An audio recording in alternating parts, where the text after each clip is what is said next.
Fa raha efa nahazo rariny avy amin'ny fitsarana ny 4 desambra 2024 lasa teo ny fikamanany tompony fiarakodia mampiasa ny familiana amin'ny ankavanana dia miverina indray ny fifamolanana eo amin'izy ireo sy ny ministera piay amin'izao fotoana izao fanazavana avy hatrany.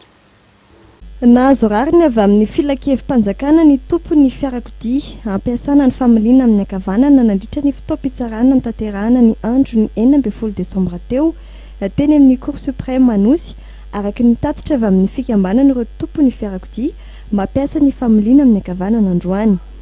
Nanafoana ny circulaire numéro 102 par MTTM par SG par DGTT par DTR par SSR nivoaka tamin'ny 4 oktobra 2024 mahakasika ny fandrarana ny fivezivezen'ny fiarakodia mampiasa ny familiana amin'ny ankavanana ity didim-pitsarana ity izay tsy azo ivalozana intsony ary tsy azo ampiakarina amin'ny dingam-pitsarana hafa araka ny fanazavana. Ny 17 desambra izy ireo no nahazo ny extrait primitif mahakasika ity didim-pitsarana ity mandra-piandry ny grosse avy amin'ny fitsarana. Ny fitsarana rahateo izay mbola ao anatin'ny fialan-tsasatry ny fitsarana amin'izao fotoana izao. Ny fanandrify amin'izay nefa dia efa nisy ny fampahafantarana ireo tompony andraikitra voakasika amin'ity raharaha mampifanolana ny tompony fiarakodia mampiasa ny familiana ankavanana ity sy ny ministera fizahatany ny fitaterana ary ny famantarana ny toetrandro.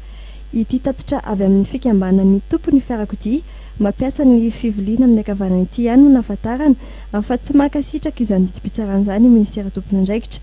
Izy ireo izay fantatra fa nangeja ny taratasy fahafahana mamely fiarakodia ny mpikambana iray izay avy nantanteraka fitsangatsanganana tany amin'ny lalam-pirenena faharoa iny omaly. Androany maraina dia nazava ny fanambarany tompony andraikitra teo anivon'ny ministera izay tsy nanam-pikesana ny ameriny ilay taratasy fahafahana mamily raha tsy mamadika ny familiana ho ankavia ilay tompony.